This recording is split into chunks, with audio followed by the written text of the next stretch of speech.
Okay everyone, welcome back again di live market update. Selamat sore ya buat teman-teman yang nontonnya agak maleman nanti berarti selamat malam.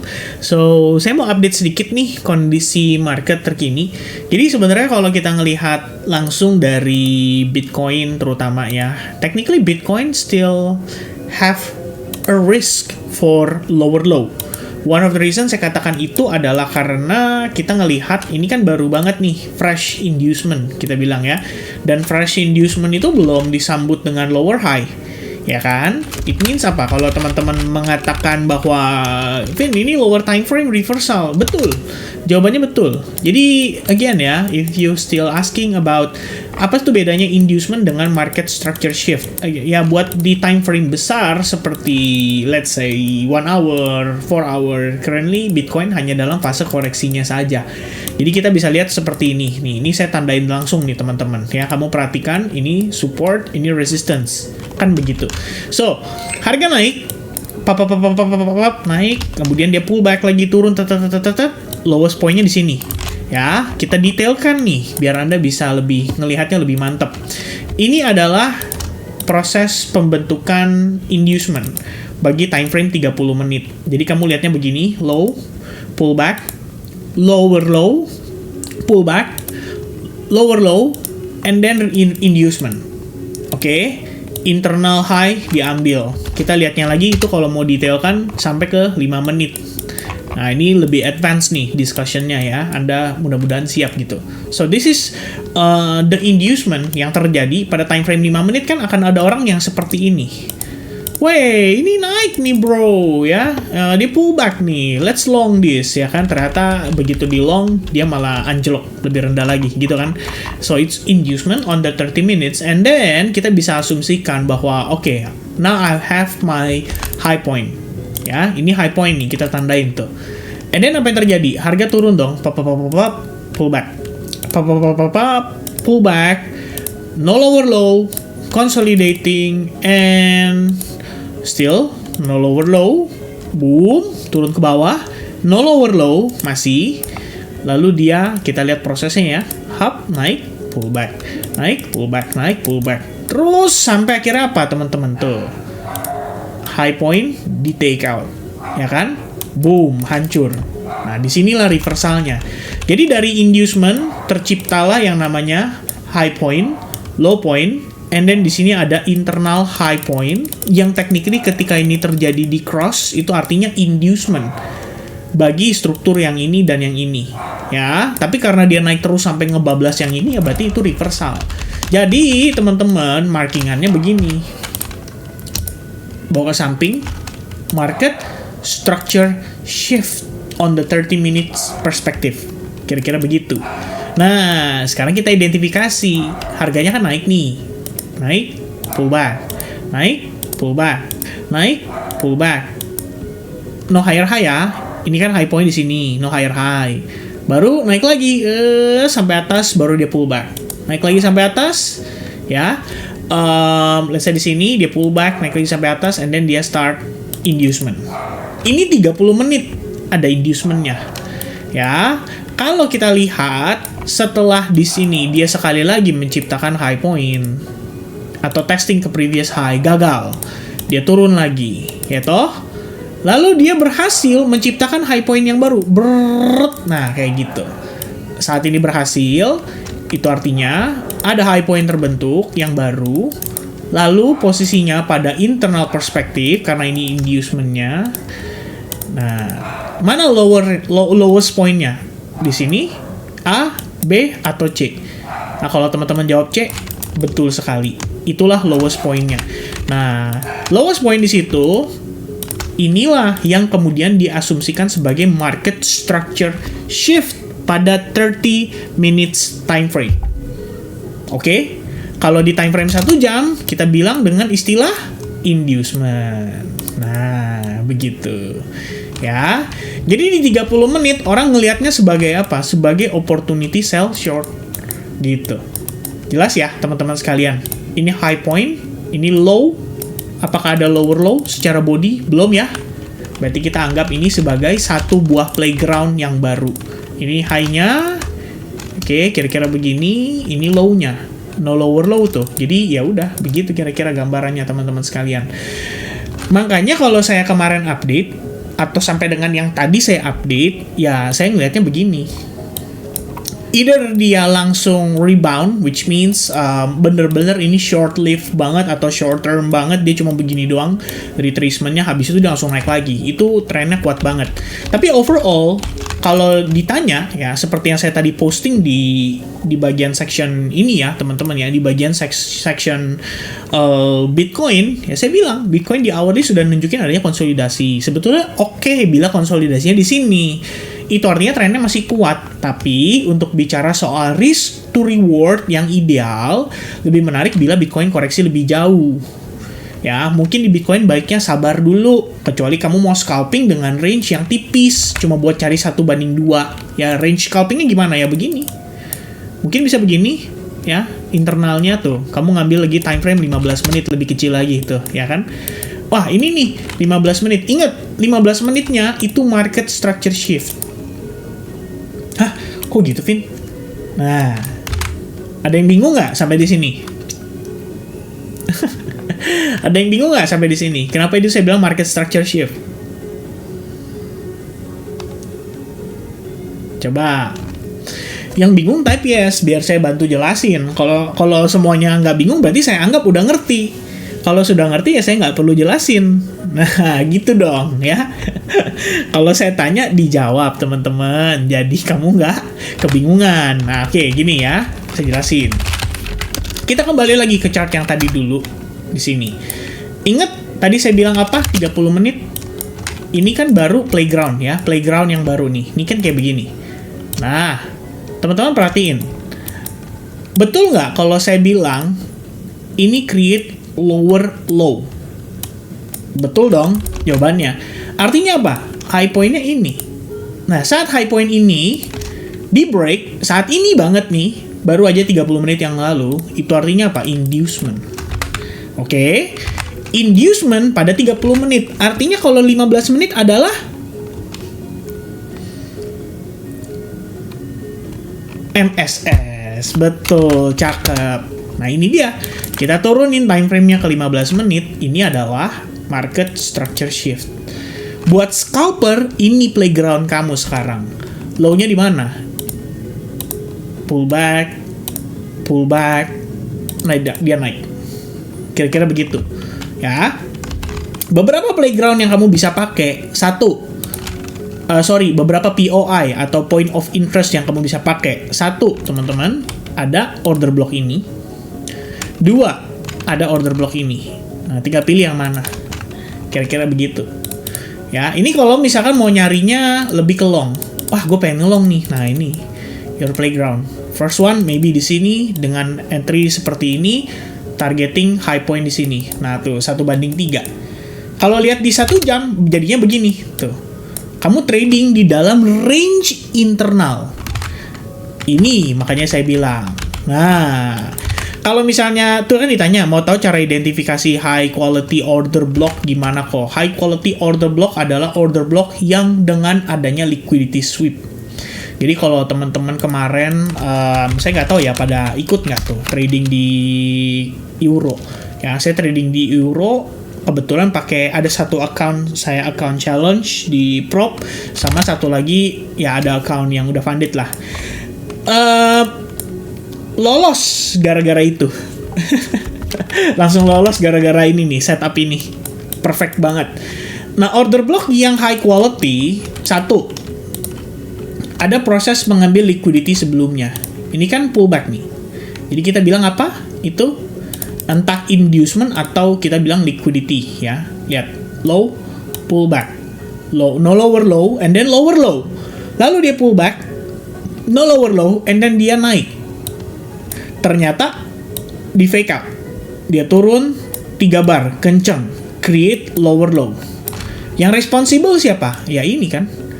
Makanya saya cari time frame 5 menit tuh. Lihat time frame 5 menit, gue cari tuh order blocknya di mana? Ya di sini. Masuklah dari sana. Sehingga setup itu menghasilkan return yang cukup baik sekali ya in a single run. Di before nih. Saya share jam 11 lewat 55. Ya ini kalau misalnya teman-teman mau trading di forex ya begini tuh ya.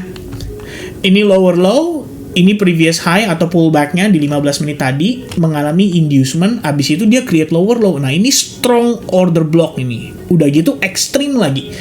Nah ini kalau buat saya ini high quality, nice setup, perfect bahkan. Bisa dibilang clean setup. Targeting cuman low point berikutnya aja udah. Jangan terlalu banyak berharap ya.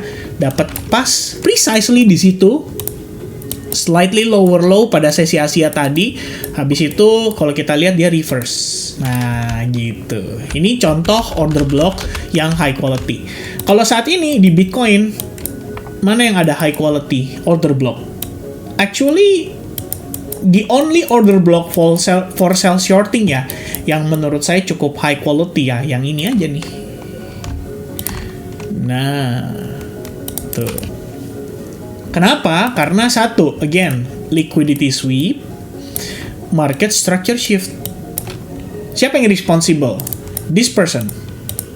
Ya, kalau kita tandain buat scalpingan ya, teman-teman sekalian, ini artinya high point sebagai liquidity. And then ngambil order block di situ. Karena ini kan range-nya besar nih. Biasanya saya tambahin 50%. Set. Nah, tuh. Makanya kalau euro saya ngambil kan tuh agak di tengah-tengah ya. Sebenarnya saya bisa begini nih. Aduh, tapi saya pikir anjir udah 5 menit ya kan, mau ngapain lagi? Ya udah, bisa ngambil dari sini. Sell shorting, stop loss di sini. There we go. Targeting low point ini. Nah, tuh buat playgroundnya scalper. Kira-kira begitu teman-teman sekalian. Terserah ya mau ngambil atau enggak, tapi ini menurut saya setupnya kayak begini gitu. Cuman gini, kalau saya mungkin ya teman-teman sekalian, Vin lu kenapa sih nggak nge-share sell shorting apa segala macam? Karena bagi saya saat ini tetap opportunity terbaik itu adalah mencari long setup. Kenapa? Karena saya lebih memilih ikut whales-nya. Well, saya tuh mau membeli loh dari harga segini, makanya terjadi spike yang sangat signifikan, dan market bisa balik lagi naik ke atas. Artinya someone itu willing atau bersedia ngebeli dari harga-harga ini. Jadi apa yang membuat saya berpikir kalau saya mencarinya sell short, opportunity saya akan lebih besar? Itu. Paham nggak teman-teman sekalian maksudnya saya sampai di sini? Cukup jelas ya? Jadi ini optional, cuma saya ajarin ya caranya. Kalau emang kamu bertanya, bukan saya nggak bisa sell shorting, saya bisa, saya mau kalau kesempatannya tepat. Kalau tidak, ya udah saya kasih example aja. Kalau kamu mau sell shorting ya silakan gitu. Oke? Misalkan contoh, ada yang bilang ya, andai kata, Kevin pusi lah, pengecut dia mah taunya long doang, karena marketnya lagi easy mode, lagi naik dan bla bla bla. Enggak juga, teman-teman. Saya coba untuk objektif, dan karena saya tahu time frame-nya setiap orang itu beda, apalagi kalau kita ngomong newbie. Newbie itu harusnya lebih ke yang higher time frame. Kenapa saya katakan seperti itu? Karena dia bisa ngatur. Ya, karena dia bisa ngatur waktu lebih banyak, lebih lama. Kalau misalkan teman-teman sekalian mau belajar scalping, ya saya bisa saja. Tinggal kamu tanya, ya saya bikin live sessionnya, saya ajarin caranya. Nah, cuman kalau misalkan yang saya share, ya saya lebih baik nge-share yang menurut saya high probability dulu aja. Kira-kira begitu. Ya, semoga jelas dan semoga teman-teman bisa jadi pasukan saya nih ya. Kalau misalkan kedepannya ada orang yang nggak jelas gitu kan ngomong, dia mau apa ngecut begini. Ya, kamu bisa bantu jawab lah ya. Bukannya saya nggak ngerti, saya bisa. Cuman permasalahannya adalah bijak nggak untuk saya share di grup yang kalau saya share-nya sekarang, itu orang bisa baca mungkin 2 jam lagi. Nah, ini kalau kayak begitu, saya bilang scalping, begitu saya masuk, saya udah exit, dia baru ngelihat chartnya. Wih, udah gitu apa? Kadang-kadang kan orang Indonesia tahu ya teman-teman. Tadi aja udah disambut sama Pak Bambang tuh ya. Pak Bambang di kolom tanya Kevin aja dia bilang begini nih kata dia nih, ente update FX tiap hari 1 dong, aku ikutin, pengen belajar di sana, saran sih siap salah, dia bilang gitu ya. Saya nggak mau, kenapa? Karena itu menuntut signal namanya. Jadi saya udah tahu nih, wah ini arahnya ke signal nih. Sorry Pak Bambang, nggak mau ya. Kenapa? Itu kan added value dari saya. Ya kan, teman-teman datang nih kayak Sage mau belajar trading, nggak cuma di forex, nggak cuma di kripto. Saya kasih lihat nih di forex kayak gini caranya, sama lebih kurangnya. Tapi maksudnya saya adalah ya itu added value gitu loh. Kalau kamu menuntut lebih boleh, tapi saya charge ya, saya tambahin ya add-onnya SAG tiap bulan gitu. Kira-kira begitu ya teman-teman sekalian ya. Jadi, wah, saya lebih responsibel tuh, harus nge-share analisa tentang forex ya. Tapi kalau enggak kan ya, saya ngeliat aja, ini high probability nih, oke gue share gitu. Gitu kira-kira, oke? Nah, lanjut ya. Jadi kemarin kalau kita review sedikit, ini dari live screening malah jadi ngebedah ya. Ini yang saya share kemarin. Dan kalau bisa ya teman-teman sekalian, ini buat tambahan. Lebih fresh, lebih bagus. Lebih fresh tuh maksudnya apa? Reversalnya baru. Dan kamu didukung dengan higher time frame, order block, atau key level. Key level lah kita bilang. Ya, key levelnya di Cardano kemarin apa? Yang ini yang saya bilang. SNR. Ya kan? Nah, ini key level. Nah, terus kamu lihat ada rejection nggak? Oh, ternyata ada nih 15 menit. Ya, price sempat consolidate and then dia breakdown. Nah, ngambilnya simple. Cuman lihat 5 menit, kemudian saya cari tuh. Mana order blocknya? Tuh, ini saya tandain tuh, ya kan? OB-nya. Purchase di situ. Cuman sekali doang tuh dikasih opportunity-nya. Cuman 5 menit. Set. Anda telat 5 menit udah nggak bisa entry. Tuh, ya. Sinyal 17 juta. Lebih ini mah, ya. Saya jelasin alasannya, saya ajarin caranya. Ini mah lebih. Kalau sinyal 17 juta kan yang saya tahu, lihat stokastik dulu. Oh, stokastiknya di atas. Oke, sell short. Ya. Kalau ada itu juga ya. Sell shortnya setahu saya cuma dari teman-teman katanya cuma sekali doang. Seumur-umur mereka, usia lifetime mereka berjalan tuh ya baru sekali 2 kali doang. Iya. Mana katanya bear market ya. Maret menuju ke ini malah ngilang. Iya. Aduh ya. Itu kalau dia bahas ya. Katanya praktisi kan. Ya silakan praktekkan bersama ya teman-teman. Oke, jadi ini yang saya lihat kalau dari perspektif Cardano itu ya. Kalau kita bedah sedikit ya ini analisisnya. Price ya, create apa? Breakdown, boom, kenceng kan? Price goes down, pullback terakhir di mana? Di sini atau di sini? Ya inducement-nya. Nah, di sini kenapa saya ngambil order blocknya ini? Nanti kan ada yang tanya, Vin, kenapa ambilnya di situ? Kenapa nggak di atas? Misalnya di sini gitu kan? Kenapa nggak di sini gitu? Apa alasannya teman-teman? Confluence dan Fibonacci, top to the bottom. Kira-kira begini.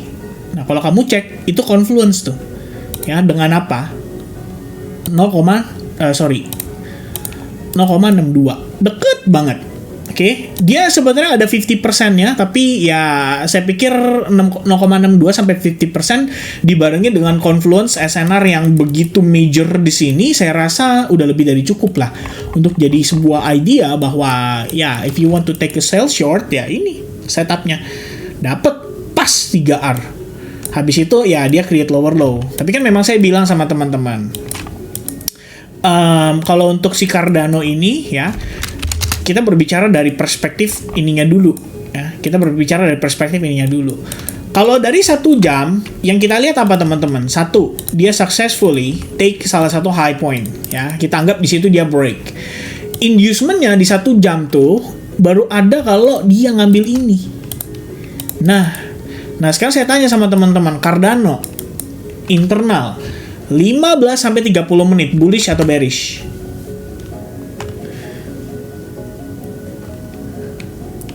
Tapi mantap itu ilmunya scalp call, baru nyadar di time frame pendek juga ada opportunity. Exactly.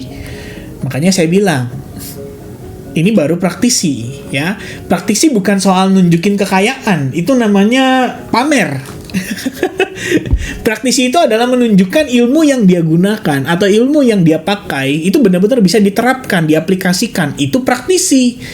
Makanya kalau yang namanya seorang ahli fisika ya dia mempraktekkan dengan baik Apakah dia harus tunjukin ini kaya ya? Gue punya mobil Lamborghini nih, baru dia bilang ini adalah praktisi. Ya enggak dong, ya kan? Ilmunya kan ada gitu. Oke, nice banget yang pada jawab bull. Betul, exactly. Ini bullish. Ya, nggak ada tanda-tanda apa dia ngambil internal low point atau ya kita bisa bilang dengan istilah reversal atau market structure shift di lower time frame, kan kira-kira begitu. Jadi di sini adalah OB. Nah, atau kita bisa bilang area demand lah, karena dia sempat create base di situ untuk beberapa saat before akhirnya dia launch create higher high lagi, kan begitu ya. Lalu di sini kita bisa tandain kayak trend line atau apapun itu ya, bisa menjadi sebuah sign kalau intinya apa sih Cardano pullbacknya korektif.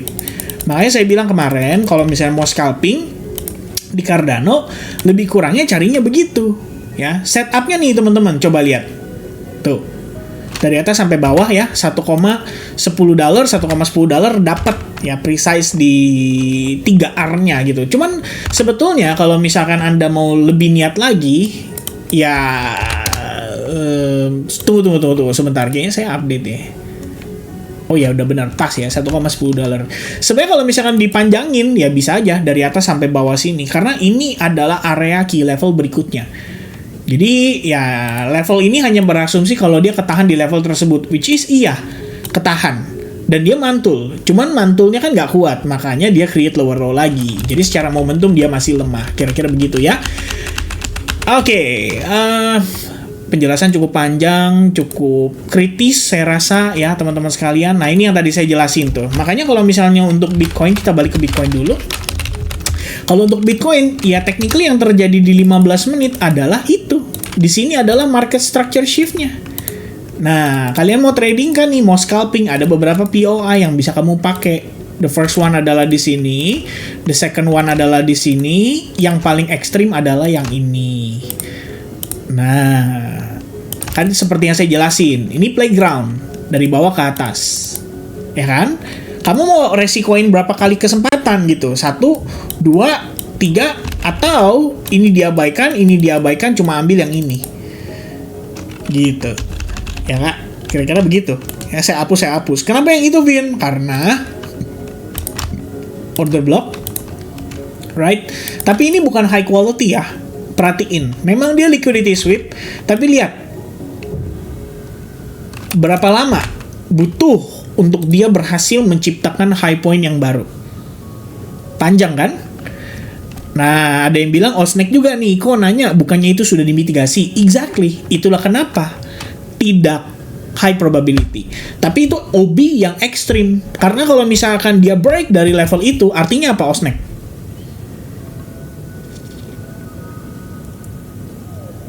Saya tanya Osnek dulu, yang lain jangan jawab ya. Ya, udah dijawab duluan. Betul, artinya reversal.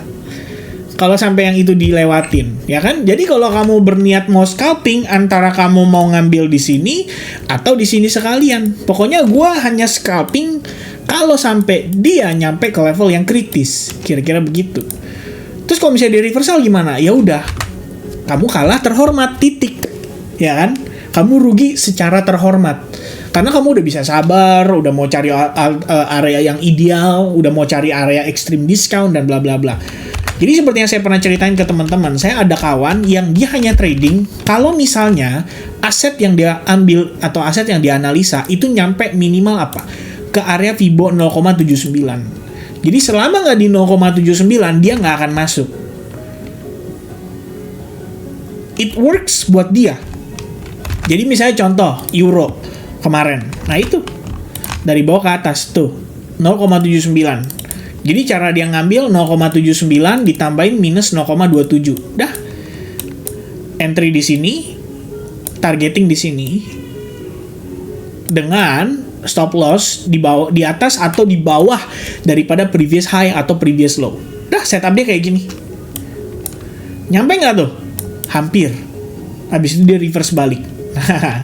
Ya, kadang-kadang seperti itu, kadang-kadang sesuai dengan ekspektasi. Makanya tidak ada satupun analisa yang perfect atau strategi yang perfect yang bisa digunakan secara terus-menerus. Kira-kira begitu.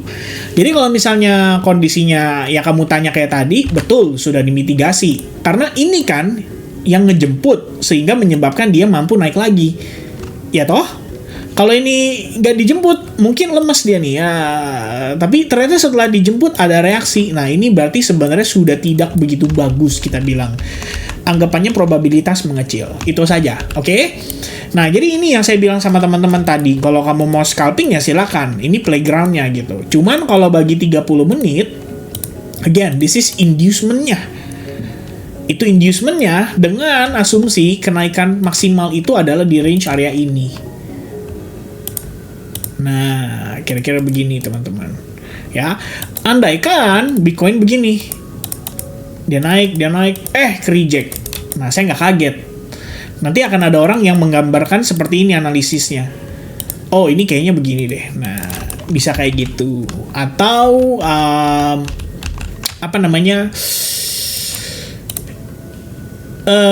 ABC, ya kita bilang. Misalnya contoh, A, wah ini B-nya nih, ini C-nya nih. Nah kayak gitu. Bisa juga teman-teman sekalian. Nah maka dari itu kalau misalnya sekarang saya bawa teman-teman, kita hapus dulu ini semua.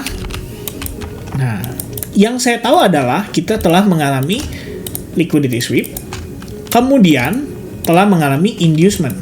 Di situ ya, saya tandain garis begini aja nih, inducement. Itu artinya kita punya high baru, yaitu ini. Dengan low yang ini. Bisa yang ini, bisa yang ini, tapi saya ambil yang ini aja. Oke. Ini playgroundnya nih, low to high. Nah, playground baru buat swing trade atau buat time frame 1 jam yang kita ngambilnya secara tempo bisa lebih menengah hingga panjang bahkan. Saya tambahin OTE. There you go. 62-79%. Nah, tadi ada yang tanya di grup, kenapa kok Kevin ambilnya di sini? Ya kan? Ada yang nanya di grup. Makanya saya jelaskan begini kepada teman-teman. Please, jangan lihat yang namanya candlestick atau warnanya. Sorry, warna candlesticknya. Karena kalau misalnya kamu perhatikan warna candlesticknya, kamu pasti akan terkena tipu muslihat lah dari sini. Ini ada satu bear candle nih. Berarti itu bisa jadi order block atau bisa jadi rally base rally. Bisa. Tapi kalau bagi saya, the real deal adalah this guy. Oke. And this guy itu stuck. Ini stuck nih posisinya. Ya kan? Dia stuck. Nah, jadi sambutan paling meriah itu adalah ketika harganya cuma ngetes ke sini. Dia oh ini kayaknya nih bakal lebih dalam nih. Ternyata boom, dia naik, cuma turun sampai sini, langsung naik. Dan kalau saya again ya, if I choose to switch the color, teman-teman, let's say kayak begini, what do you see? Ya kan? The only area yang saya lihat ngasih reaction cukup signifikan itu datangnya dari sini. It's just one move to the upside.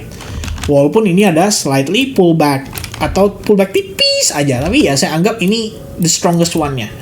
Kira-kira begitu. Dan kalau saya tambahkan tadi Fibonacci, kamu udah tahu ini adalah area dengan high probability karena ada 0,79% juga. Sehingga best area for a good risk to reward ratio adalah level itu. Bisa low di sini atau ngambil dari sini, lebih agresif. Sehingga nggak perlu jauh-jauh untuk dapat 3R. Kira-kira begitu, teman-teman sekalian. Oke, cukup mantap ya, teman-teman sekalian. Baby Doge juga pump hard setelah 079. Kok kena genjutsu? Iya, siap. Untung saya ngerti dikit lah ya, genjutsu, taijutsu, dan bla bla bla ya. Ninjutsu, taijutsu, genjutsu ya. Kalau yang nggak ngerti, bro, kamu ngomong itu ya dengan yang yang usianya lebih di atas kita lagi, dia nggak ngerti itu ya, bahaya. Jadi tolonglah ya, yang sewajarnya saja. Betul. Kau bilang jangan lihat warna candle, tapi bukannya OB itu last sellers. Oke, now kita berarti berdiskusi nih jatuhnya ya, bukan live screening kok. Now tell me, ini comparisonnya between this one and this one, which one yang lebih banyak selling activity. Karena again ya, I'm using logic, bukan cuman sekedar gini. Di market itu kadang kan kita harus sedikit melakukan yang namanya adaptasi dan detailing gitu kan. Nah, teman-teman udah bisa jawab, yang bawah lebih banyak. Itu udah tahu jawabannya berarti, ya kan? Bener gak teman-teman sekalian? Itu berarti udah tahu jawabannya. Kenapa? Karena gini ya, saya pakai replay deh, biar ini lebih make sense buat teman-teman. Nah, sampai dengan tahapan ini, apa yang kita lihat? Oh iya nih, support becomes resistance. Oh iya nih, Fibonacci retracement. Buat internal ya, ini saya nggak ganti time frame-nya. Ntar kalau saya ganti lama lagi, panjang teman-teman. Tuh, 62-79%. So, lebih wajar ketika mereka sell shorting di sini, with stop loss di sini. Ya kan, comparison ketika ini terjadi. How much sellers yang masuk sekarang? Ya kan? And then suddenly price spike. Iya toh? Jadi kita juga perlu tahu, kalau bagi saya kondisi di mana kita bisa melihat, oh ini high volume nih. Oh ini kondisinya lebih rame nih ibaratnya gitu. Nah, mana yang lebih rame teman-teman sekalian? Itu ngasih saya konteks kalau lebih banyak penjual di situ sehingga digarap sama pembelinya dengan lebih signifikan. Kira-kira begitu.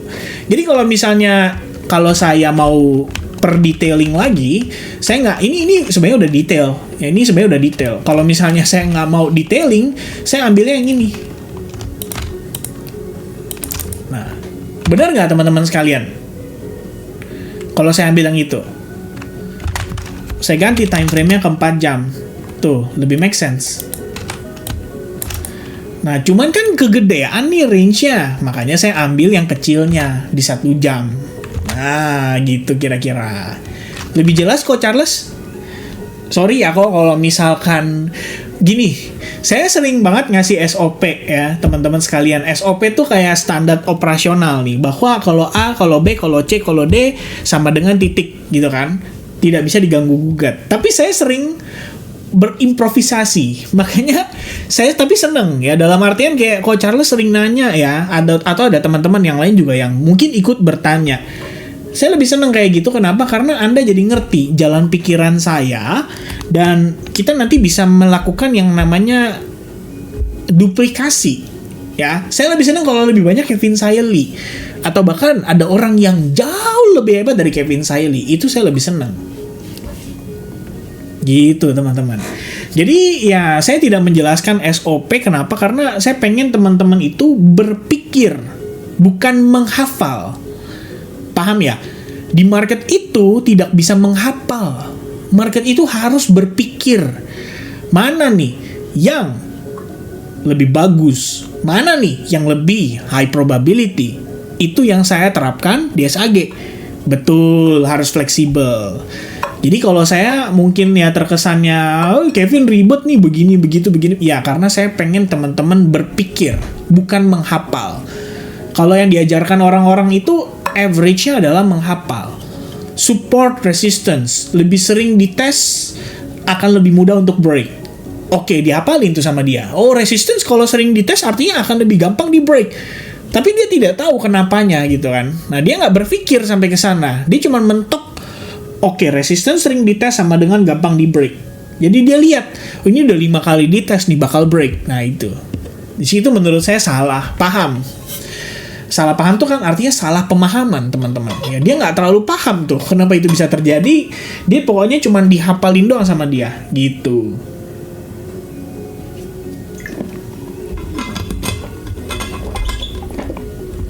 Oke, mantap ya teman-teman sekalian ya. Ya, I hope you learn something lah dari live kayak begini ya.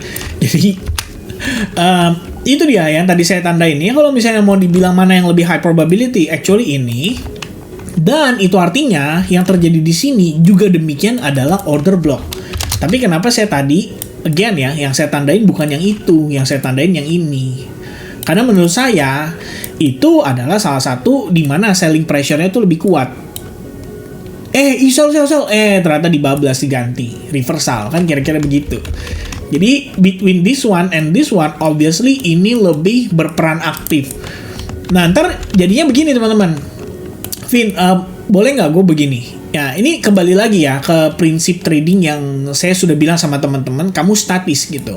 Udah pilih playgroundnya, oke, itu artinya ini first entry. Boleh nggak Vin gue enter di situ? Boleh. Gak masalah, itu memang order block. Nah, nanti ada lagi yang nanya, Vin, kenapa nggak di sini? Nah, jawabannya adalah dua-duanya boleh. Jawabannya dua-duanya boleh. Nah, cuma tinggal teman-teman mau milih diskon ekstrim yang kamu masuk atau gimana, kira-kira gitu. Ya, mantap ya kalau jelas teman-teman. Oke, sehingga saya akan lanjutkan ke berikutnya ya dari live singkat ini. Saya update tipis-tipis dulu. Pertama Mudeng. Mudeng ini ya you know the reason kenapa saya entered order block extreme, discount 79%, dan kalau misalkan dikasih lagi, saya bilang sama teman-teman kemarin, ini bisa kita averaging. Jadi kita nambahin posisi kalau mau. Tapi kalau misalkan ini kan kayaknya slow down banget nih ya. Konsolidasi. Jadi kayak lemah banget saya lihat ya momentumnya. Buyersnya gitu, sellersnya juga sama, nggak ada tenaga, nggak ada power. Tapi saya berpikir ya udah, mumpung setupnya masih aktif, saya coba untuk biarkan dulu. Lalu tadi malam masih seputar ACT, banyak yang nanyain ACT, dia malah create higher high, ya kan? Dia malah create higher high. Jadi analisisnya begini teman-teman. Ini dia create higher high, inducement kita pindah ke sini, tuh ya. Saya ambil di situ aja langsung. Karena itu inducement yang kritis lah bagi time frame 1 jam. Kalau kita lihat kan prosesnya begini, dia pullback nih. Lalu dia main di sini, Again, create lower low. Ya, setidaknya setelah berusaha untuk mantul naik ke atas. Nah, kalau misalnya teman-teman tanya, di sini boleh nggak, Vin? Ya, sama aja lah kita anggap. Karena ini udah terlalu deket jaraknya. Jadi kayak, ya, we can say that, okay, this is the low point yang crucial, ya. Tapi kalau misalnya teman-teman mau ngambil internalnya, maka adapun di sini juga sama, kita bisa anggap itu sebagai inducement-nya, ya. Inducement itu terjadi berarti aktivasi atas order block ini untuk dipakai sebagai peluang trading. Cuman kan ini internal. Lalu kita lihat juga dong, momentumnya kan naiknya sudah semakin lambat gitu ya, lambat. Dia create higher high. Tapi bayangin, dia baru create higher high dikit, yang neken udah banyak. Sell lagi, langsung kenceng gitu kan. Kalau misalnya setelah ini dia begini, satu teman-teman, bukan rezekinya, skip aja yang ini. Kita cari alternatif yang lain, kira-kira begitu. Jadi kalau buat saya, high probability-nya untuk si ACT saat ini, kalau bisa, ambil inducement ini aja deh. Gitu ya. Jadi dia reverse dari situ, karena ini naiknya udah terbatas ya, ngebentuk kayak semacam, ya you can say ini ngebentuk ascending broadening wedge. Sehingga kalau misalnya dia breakdown begini, saya anggap ini memvalidasi, giving us a good opportunity to enter from this area. Kalau nggak dikasih gimana? Ya udah skip, biarin aja. Toh udah ada analisa yang lain yang udah berjalan, gitu ya.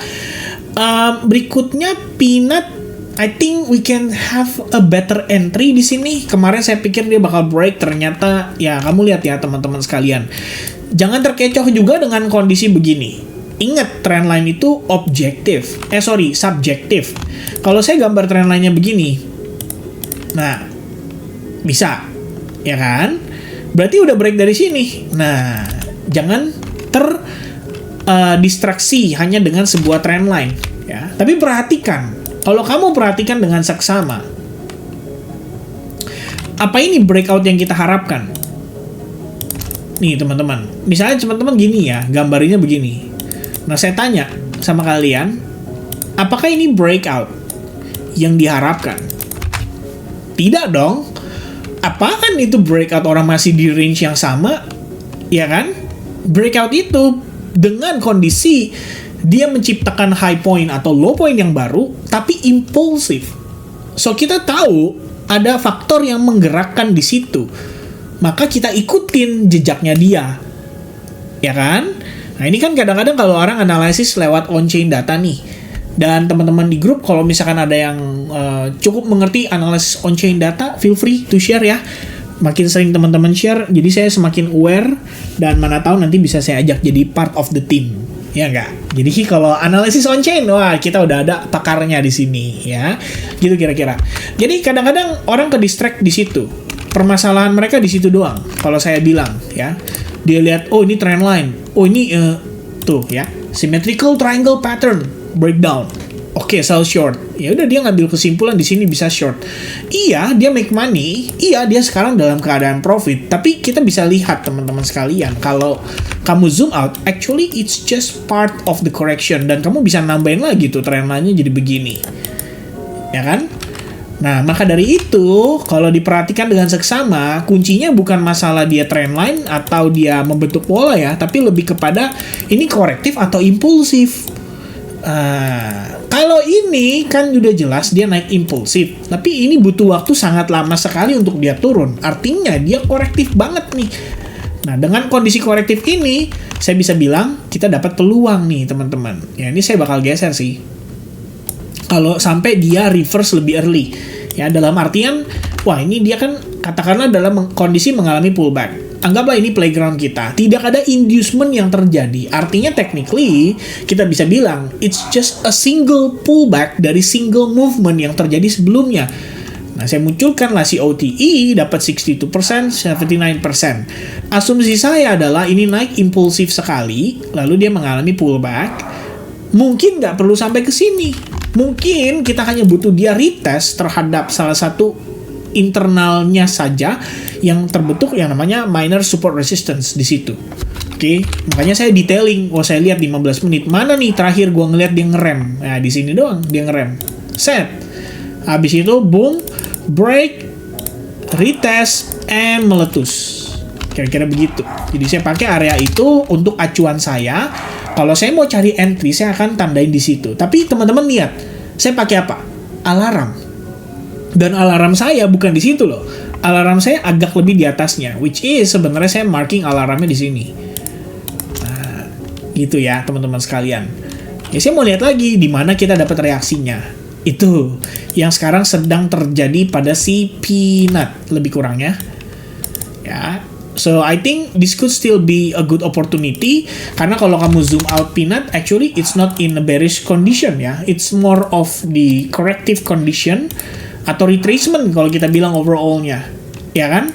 Buktinya adalah apa? Buktinya ini dia tidak mampu tuh menciptakan lower low yang signifikan walaupun pressure selling-nya kuat banget. Tertep sampai bawah disambut dengan buyers. Dan setahu saya kemarin saya lakuin research juga ya. Ternyata setelah saya cek, Peanut mau listing di Coinbase. Oh, ternyata ini pula ya yang bikin dia bisa dapat exposure lebih kuat. Nah, overall-nya adalah teman-teman misalnya karena teman-teman begini, Vin, ini 62%, 79% dengan imbalance dengan bla bla bla bla bla bla. Why not kita cari sell short-nya? Why not? Karena teman-teman sekalian, if you take a look here, selling pressure-nya kuat nggak? Ya kan? Kenapa this guy willingly to sell as many as they can, tapi after dikasih diskon ini, they now become so weak. Mereka sekarang berpikir 2-3 kali, gue sell nggak ya? Gitu kan? Gue sell nggak ya? Gue sell deh. Tapi kamu bisa lihat how much the power, ya kan? How much the momentum? Tipis banget, malah jadi pullback korektif. So that's a good sign dari saya kalau saya ngelihat lebih tinggi minat pembelinya daripada selling pressure-nya. Kira-kira begitu dari technical analysis yang kita lihat saat ini pada Peanut.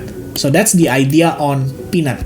Ya, saya masih bersabar nunggu kalau bisa dia kasih saya harga murah baru saya tentukan lagi ini gue entry atau enggak. Kira-kira gitu ya.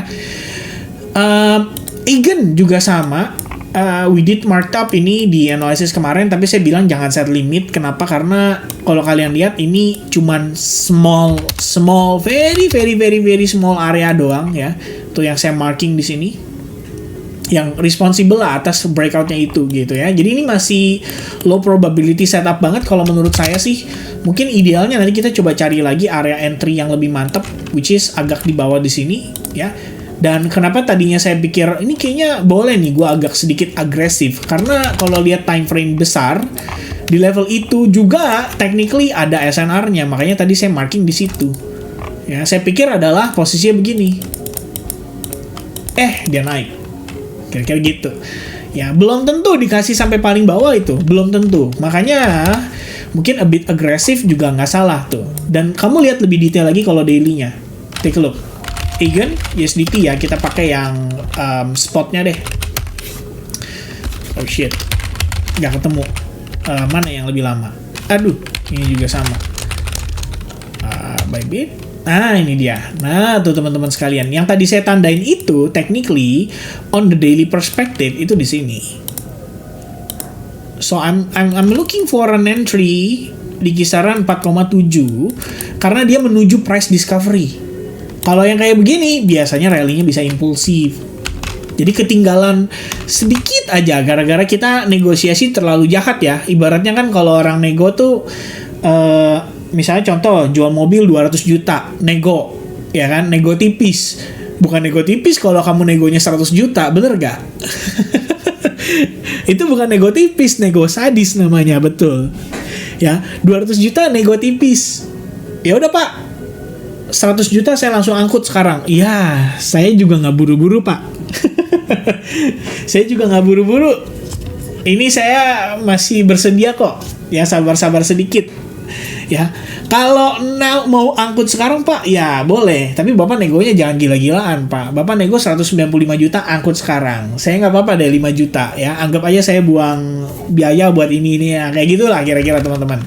Jadi itu idenya. Saya pikir sebelumnya, kayaknya bisa nih. Cuman kan, kalau kita lihat lagi ya, actually, it's not a very good entry point. Ya. Not so, nggak terlalu banyak good range untuk kita mengambil decision di kisaran area tersebut. Cuman begini memang, biar gimana pun pullback yang terjadi ini korektif banget. So, I'm gonna stick with it, ya.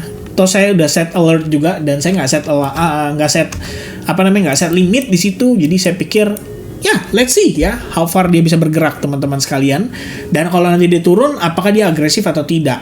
Sehingga please jangan set limit. Oke. Di render juga sama, nanti bisa expect agak lebih tinggi, tapi kita saya lihat lagi di Renzo kemarin. Nah, ini Renzo termasuk yang I believe it's quite good ya dari segi setup teman-teman sekalian, karena dia terbentuk area OB di sini tuh gak cuma pada time frame 1 jam, tapi juga pada time frame 30 menit dan 15 menit. Jadi ini kayak multi time frame key level lah, kalau saya bisa bilang, mungkin bahasanya kayak gitu ya kalau mau dikeren-kerenin gitu kan.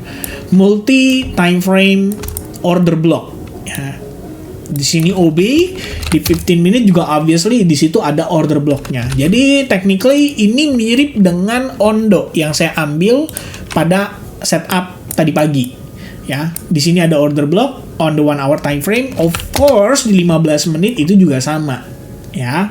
Makanya kalau kita lihat reactionnya bagus banget ini. Ya, saya langsung set limit di Ondo karena Ondo juga sama sifatnya seperti tadi si Eigen. Dimana kalau dia break, dia akan price discovery.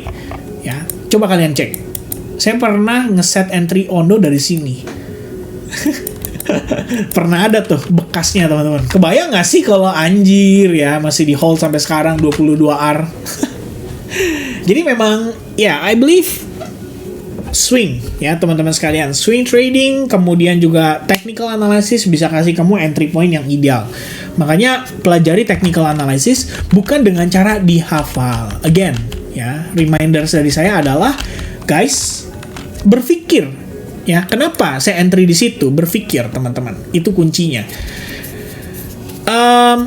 I don't know ya, I think Mantra also showing some weaknesses. H-bar currently going up. Nah, ini H-bar nih teman-teman sekalian.